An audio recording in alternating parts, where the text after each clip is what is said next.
o'clock on 800 KXIC. We are joined in studio by Ron Solsrud, co-owner of Iowa City Petland. Good morning, Ron. How are you? I'm doing very good. How are you doing, Jerry? I am fabuloso. So we're talking about a lot of different things this morning. We're talking about the breed of the week. We're going to talk about poop. We're going to talk about different higher premium. How to make more poop? No, how to make less. That is true. Less is more.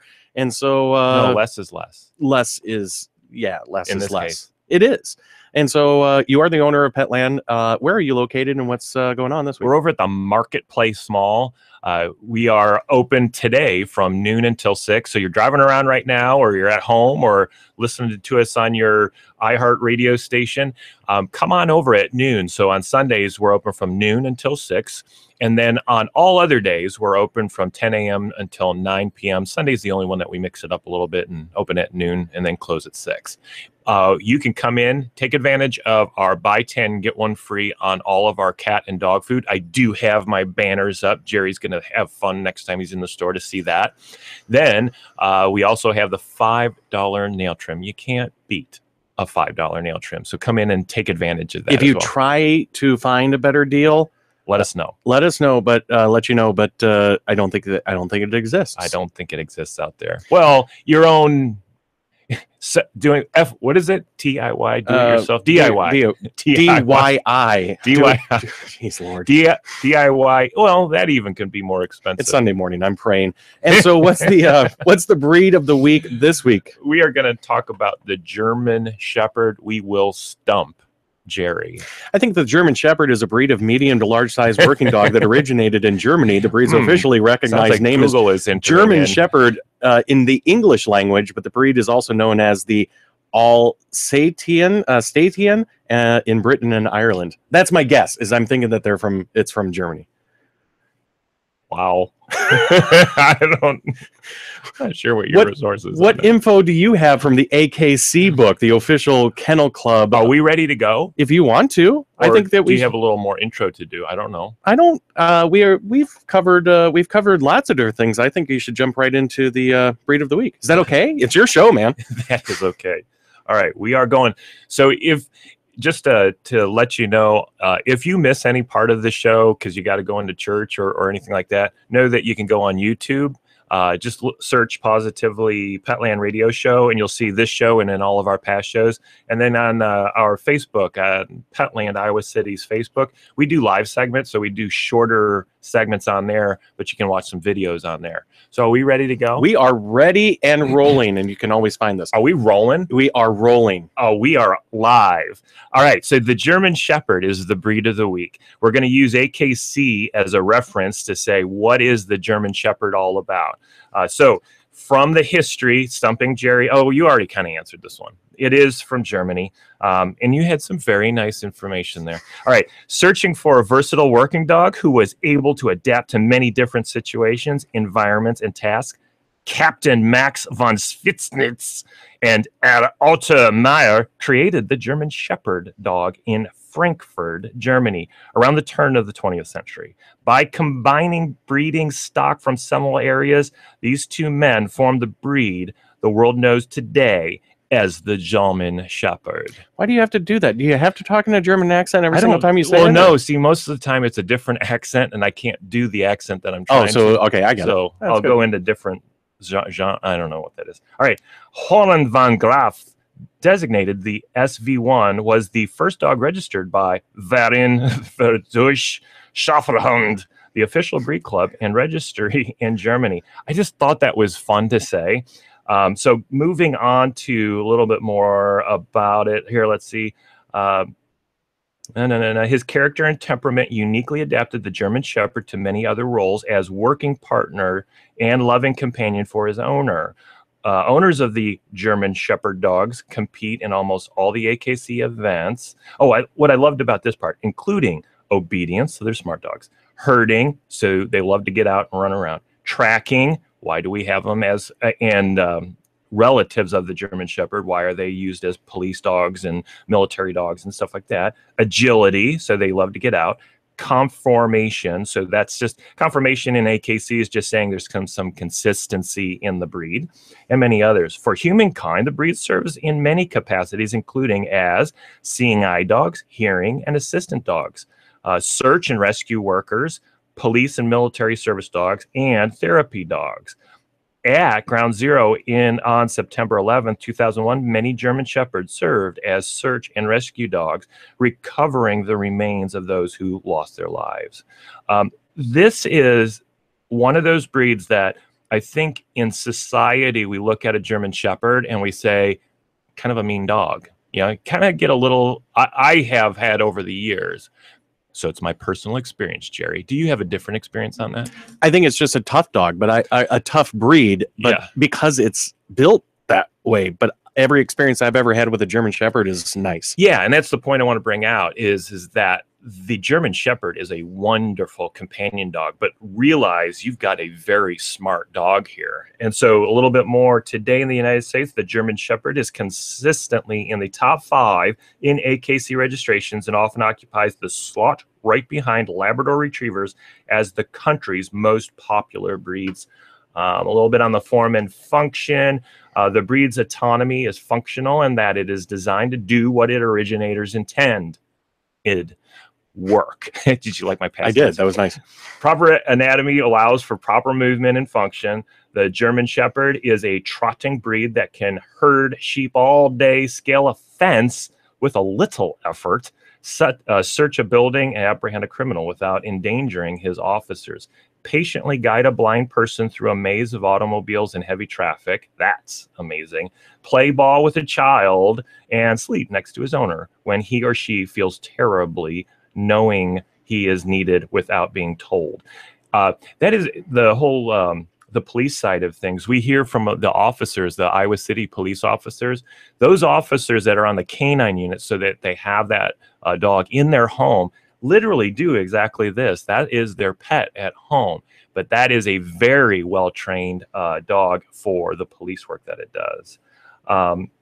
Let's see here. Finally, life with the German Shepherd is a joy that one must experience to appreciate to its fullest. The German Shepherd seems to understand that his owner says, and even with he or she thinks, the intelligence in the dog's eyes is evident to all. So you can just see the intelligence in the dog's eyes. Iowa City is a German Shepherd town. We love German Shepherds here. I think above average for other towns. So that is the German Shepherd in a nutshell. And I like German Shepherds. They're one of my favorite breeds. And they just kind of, I can understand the position that they might be a violent dog just because a lot of them, not any dog can be violent. Let's recap that. Because a lot of police dogs are German Shepherds. But man, I'll tell you, I've known probably 3 or 4 German Shepherds over the years, and they're all just kind of spongy babies. Right, Ron? That is correct. Now who's paying attention to me talking? I think with most breeds, you know, you have those instances in your life. Like a lot of people think dachshunds are little frisky dogs. Like, hey, they're bitey dogs or whatever. And I think there is a small tendency in them, but I think that's overrated. My wife grew up with dachshunds. We have one in our house right now. Gosh, that is the most passive, easy dog ever. And it's, again, training, I think, does a lot of good or bad in that case. And so in the German Shepherd, wow, that's a great companion dog. So we're talking about a lot of different things. Of course, the breed of the week. We're also going to talk about premium foods. And I'm kind of interested in this because when I had my dog, Greta, before she passed away in 2015 on April 16th, we always gave her premium dog food, and she responded extremely well to it. And there are a lot of different advantages to having that premium food. Is that correct? That would be correct. So we're going to go into dog food and cat food for that matter. We're going to hit 3 different topics. And again, on Facebook, we're going live right now. We're going to hit each topic by itself. So first one that we're going to talk about here is, does it cost more to feed premium dog and cat food? And we're going to bring out some of the premium brands here at the end just to give you a flavor of hey, what do you mean by premium? Basically, if you're buying your your dog or cat food in a grocery mart or in a bigger mart, big box kind of store where you're buying your groceries and all that kind of stuff, you're buying based on cost. That's what that market is all about. So the people that are the food brands that are in the markets are competing on a cost basis. That's how they get you to take it home. The premium market hasn't gotten into that market yet. And so that's where you can get them at the pet stores. The locally owned are the best because they're really scrutinizing what they bring into their stores, like Petland. Such as yourself, I was going to say. So a lot of people think, well, wait, when they go look at the price, they go, your dog food is a lot more expensive.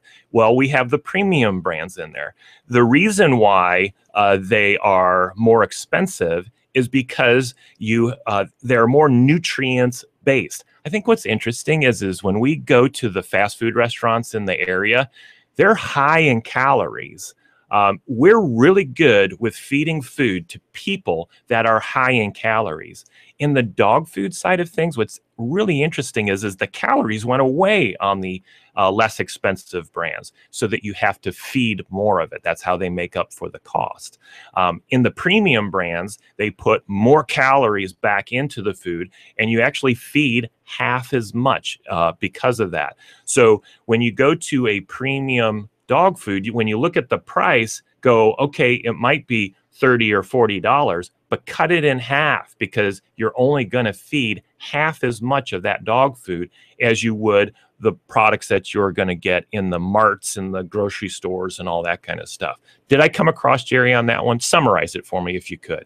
Basically, higher premium food is going to make your dog poop less. Well, that's the next segment, Jerry. Oh, sorry. So we'll go to that in a second here.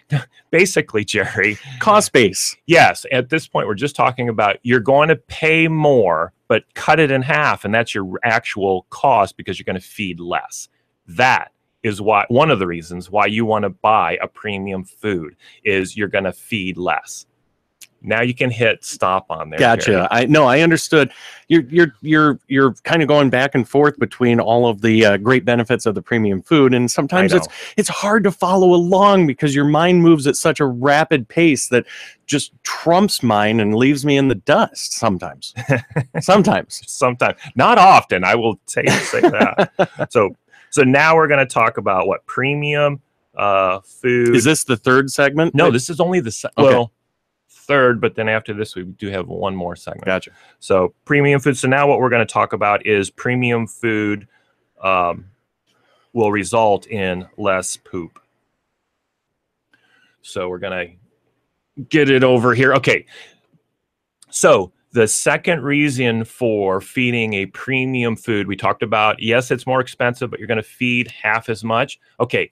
If you and we're taking it personal now. If you eat less, you poop less, right, Jerry? Yes. It's kind of we understand that concept. That was an understood. You didn't have to point that out. All right. So now let's translate it to our dogs and cats. So if you feed a premium food, we now know that you're not going to spend more for it because you're going to feed half as much. Wait, if you're going to feed half as much, then that dog and cat are going to poop half as much. And this is true for small breeds and large breeds and cats and dogs and all that kind of stuff. So to the dog owner out there, you actually are going to have to pick up less. And that's a benefit to you. In fact, my little dogs that I have, a little dachshund and a little Maltese poodle, I think I miss most of the poop because it's just like so few and little in between that there's not much there. On the bigger dogs, it's going to be less cleanup for you. And I think for large breed dogs, owners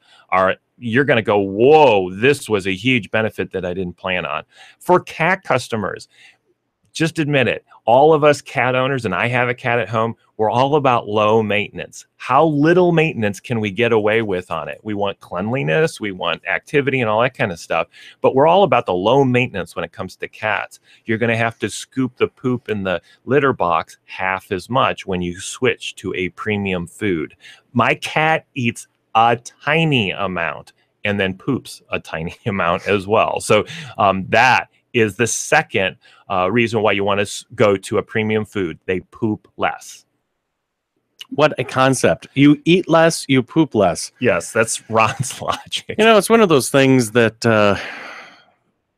from time to time, people around the community will say, gosh, what's it like being a radio host of a morning show? And it's times like these that I look back, I can talk about different events going on, from the Coralville Fire Department ordering a new truck to a great benefit for the United Way. And you come in studio and it seems like the reoccurring theme is poop. And that's one of the highlights of my morning then when I spend it with you is we talk about poop. And so what else are we talking about today? So the third reason why premium There's that fatherly, nobody can see it at home, and I'm not, you can show it to Facebook Live, the fatherly disappointed look going, Jerry, please. Move on.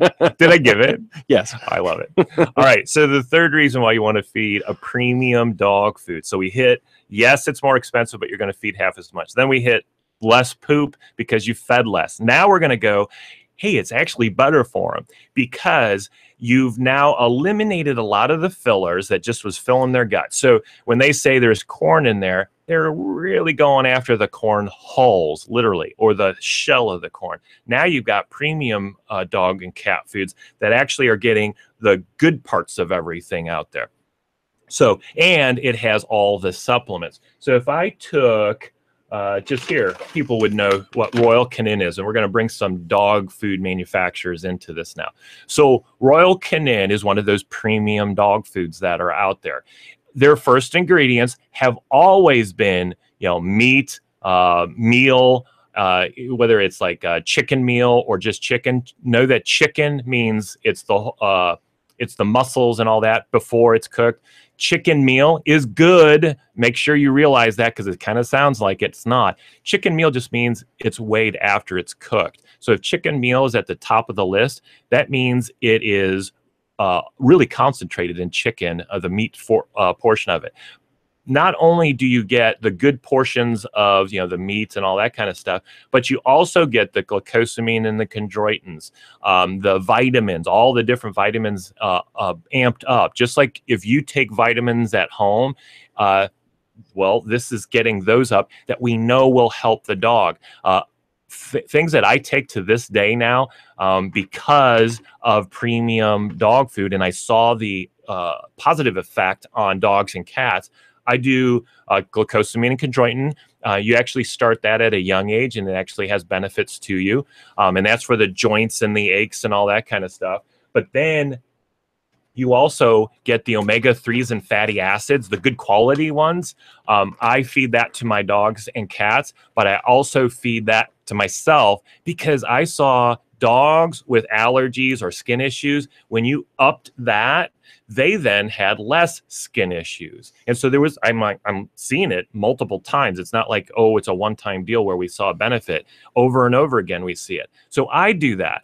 And now in the wintertime, when things get a little dry, I used to get little dry patches and stuff like that, and you're always scratching and you're putting lotion on it. If you take a healthy amount of omega-3s, appropriate amount, you actually will help reduce that significantly. And so I don't have that issue anymore. So I'm like, oh, the dogs benefited from it. I benefited from it. So Go is by Petcurian. This is another dog food, and we have a cat food in it as well that have those supplements upped in there. So better quality ingredients and all the supplements that we know will help your dog and cat. Another one, oh, this is a little bit outside the window. This isn't, most of these dog foods are all dry cooked, 140 degrees for a certain amount of time, and that cooks the meat and it sterilizes them and all that kind of stuff from bugs and stuff. This is a freeze-dried food, which preserves the enzymes and some other things. What I do is I feed Health Extension, which is another premium dog food that we have in the store. But then I put this on top. I put a chunk of this on there to get those enzymes into their diet. This, when you feed a freeze-dried formula to your dog or just supplement your existing product with this, you're going to see your dog smile. I know it sounds funny, but holy cow, when I put this on their food, they lunge for it, and then they eat the kibble. So add a freeze-dried product to the mix, and you're going to really see your dog and cat smile. And then My last one that I brought in, we have 40 different brands of dog food in the store. These are just a small sampling. Origin, if you want to go crazy on dog and cat food, go get Origin. I think the proof is in the ingredients list. In most dog foods, you got to go, or you can go 1 to 3 ingredients into it, and that's the meat sources. On Origin, 13 ingredients in, you're still on meat sources. So that's how crazy good Origin is. So if you're really looking for that high end, Origin is the one. So all these dog foods have all those supplements that your dogs, we know works, and you're actually going to be convinced, and you're going to start taking them to the human grade side of things. And we have a variety of foods that you can look at, not only in here, but even more so in our store, Petland, Iowa City. And we also have that buy 10, get 1 free on all of our cat and dog food. And there it is, dog food in a really big nutshell. It's complicated. There's a lot involved with it. Yeah, we didn't even scratch the surface. It's not just picking up a bag and throwing it into a bowl anymore, is it? No, it is not. But it can be simple. If you come into Petland, let us know what you're looking to do with your dog. And what's neat is when you leave the store, you're going to be excited about the dog food. And I always go, on the way out, I go, isn't it crazy? We're like excited about dog food right now. And they like go, but this is cool. I'm feeding my dog something that's really good for them. They're going to really love it, and it's going to be a good thing. What else is going on in Petland? Oh, golly, it's a lot of playtime in there. Right, playtime, you still have your Hawkeye 10 up? We got the Hawkeye 10 up. We have all of our Hawkeye gear. In fact, Coy, our general manager, is putting it on sale on Sunday. You'll see that I believe he's putting it on like a 20, maybe even more % off right now. And because he's got more coming in, he's like, Ron, I think I overbought a little bit. So come on in and check out all of our pet Hawkeye gear. Come on in and play. There's 70% of the people that come into our store say, I want something specific as far as a breed or a cat or a rabbit or whatever. They leave with something else because they found a better fit for their situation. Are you still doing $5 nail trims?